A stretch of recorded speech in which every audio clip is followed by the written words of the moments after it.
संबंध। इस प्रकार आत्मा की नित्यता का प्रतिपादन करके अब उसकी निर्विकारता का प्रतिपादन करते हुए आत्मा के लिए शोक करना अनुचित सिद्ध करते हैं। देहिनोस्मिन् यथा देहे कौमारम यौवनम जरा तथा देहांतर प्राप्तिर धीरस्तत्र न मुह्यति। जैसे जीवात्मा की इस देह में बालकपन, जवानी और वृद्धावस्था होती है, वैसे ही अन्य शरीरों की प्राप्ति भी होती है। इस विषय में धीर पुरुष मोहित नहीं होता। प्रश्न। इस श्लोक में भगवान के कथन का क्या अभिप्राय है? उत्तर। इसमें आत्मा को विकारी मानकर एक शरीर से दूसरे शरीर में जाते आते समय उसे कष्ट होने की आशंका से जो अज्ञानी जन शोक किया करते हैं, उसको भगवान ने अनुचित बतलाया है। वे कहते हैं कि जिस प्रकार बालकपन, जवानी और जरा अवस्थाएं वास्तव में आत्मा की नहीं होती, स्थूल शरीर की होती है और आत्मा में उनका आरोप किया जाता है, उसी प्रकार एक शरीर से दूसरे शरीर में जाना आना भी वास्तव में आत्मा का नहीं होता है, सूक्ष्म शरीर का ही होता है और उसका आरोप आत्मा में किया जाता है। अतएव इस तत्व को न जानने वाले अज्ञानी जन ही देहांतर की प्राप्ति में शोक करते हैं, धीर पुरुष नहीं करते, क्योंकि उनकी दृष्टि में आत्मा का शरीर से कोई संबंध नहीं है, इसलिए तुम्हारा शोक करना उचित नहीं है। संबंध। पूर्व श्लोकों में भगवान ने आत्मा की नित्यता और निर्विकारता प्रतिपादन करके उसके लिए शोक करना अनुचित सिद्ध किया। उसे सुनकर ही जिज्ञासा होती है कि आत्मा नित्य और निर्विकार है, तो भी बंधुओं बांधुओं के साथ होने वाले संयोग वियोग आदि से सुख दुख आदि का प्रत्यक्ष अनुभव होता है। अतएव शोक हुए बिना कैसे रह सकते हैं? इस पर भगवान सब प्रकार के संयोग वियोग आदि को अनित्य बतलाकर उसको सहन करने की आज्ञा देते हैं। मात्रा स्पर्शास्तु कौन्तेय शीतोष्ण सुख दुखदाः आगमापायिनो नित्यास्तांस्तितिक्षस्व भारत। हे कुंती पुत्र, सर्दी, गर्मी और सुख दुख को देने वाले इंद्रिय और विषयों के संयोग तो उत्पत्ति, विनाशशील और अनित्य हैं, इसलिए हे भारत उनको तू सहन कर। प्रश्न।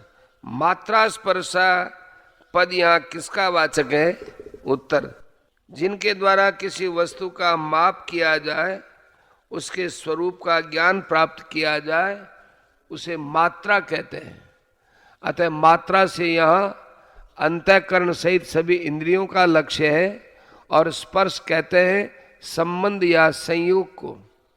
अंतःकरण सहित इंद्रियों का शब्द, स्पर्श, रूप, रस, गंध आदि उनके विषयों के साथ जो संबंध है, उसको यहाँ मात्रा स्पर्शा पद से कहा गया है। प्रश्न। उन सबको शीतोष्ण सुख दुखदा कहने का क्या अभिप्राय है? उत्तर। शीत, उष्ण और सुख दुख शब्द यहाँ सभी द्वंद्वों के उपलक्षण है। अतः विषय और इंद्रियों के संबंधों को शीतोष्ण सुख दुखदा कहकर भगवान ने ये भाव दिखलाया है कि वे समस्त विषय ही इंद्रियों के साथ संयोग होने पर शीत उष्ण, राग द्वेष, हर्ष शोक, सुख दुख, अनुकूलता प्रतिकूलता आदि समस्त विषयों को उत्पन्न करने वाले हैं। उनमें नित्यत्व बुद्धि होने से ही नाना प्रकार के विकारों की उत्पत्ति होती है। अतः उनको अनित्य समझकर उनके संग से तुम्हें किसी प्रकार भी विकार युक्त नहीं होना चाहिए। प्रश्न। इंद्रियों के साथ विषयों के संयोग को उत्पत्ति, विनाशशील और अनित्य कहकर अर्जुन को उन्हें सहन करने की आज्ञा देने का क्या अभिप्राय है? उत्तर। ऐसी आज्ञा देकर भगवान ने ये भाव दिखलाया है कि सुख दुख देने वाले जो इंद्रियों के विषयों के साथ संयोग हैं वे क्षणभंगुर और अनित्य हैं, इसलिए उनमें वास्तविक सुख का लेश भी नहीं है। अतः तुम उनको सहन करो, अर्थात उनको अनित्य समझकर उनके आने जाने में राग द्वेष और हर्ष शोक मत करो। बंधु बांधवों के संयोग भी इसी में आ जाता है, क्योंकि अंतःकरण और इंद्रियों के द्वारा ही अन्य विषयों के भांति उनके साथ संयोग वियोग होता है।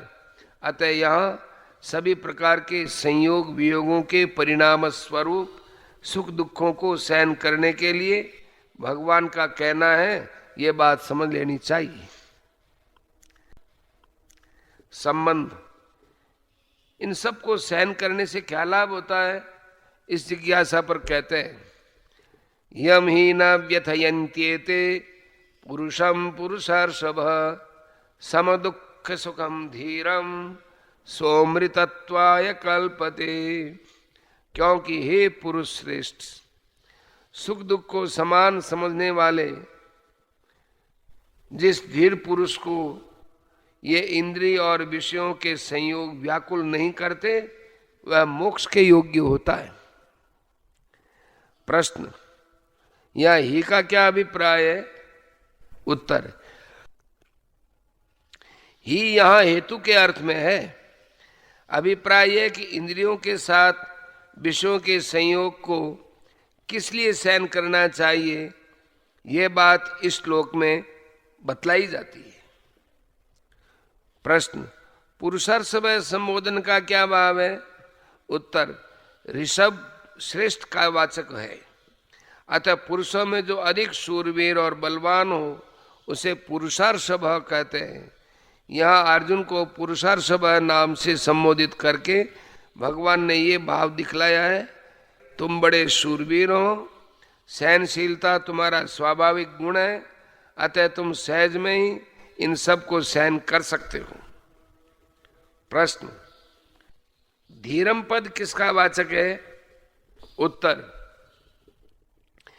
धीरम पद अधिकांश में परमात्मा को प्राप्त पुरुष का ही वाचक होता है, पर कहीं कहीं परमात्मा की प्राप्ति के पात्र को भी धीर कह दिया जाता है।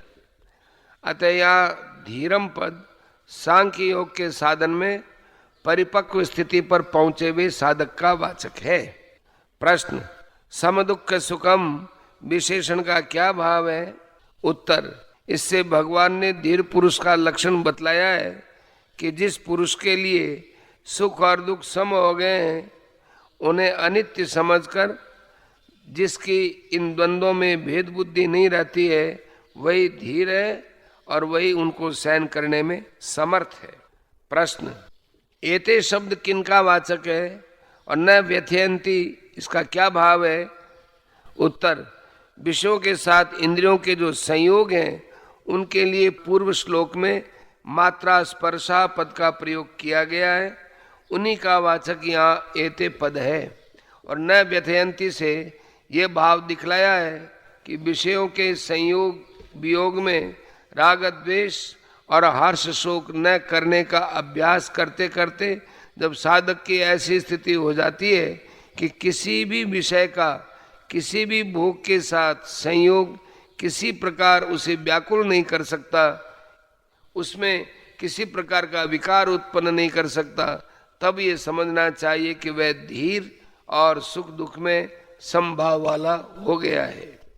प्रश्न, वह मोक्ष के योग्य होता है, इसका क्या भाव है? उत्तर, इससे भगवान ने ये दिखलाया है कि उपर्युक्त समभाव वाला पुरुष मोक्ष का माने परमात्मा की प्राप्ति का पात्र बन जाता है और उसे शीघ्र ही अपरोक्ष भाव से परमात्मा की प्राप्ति हो जाती है।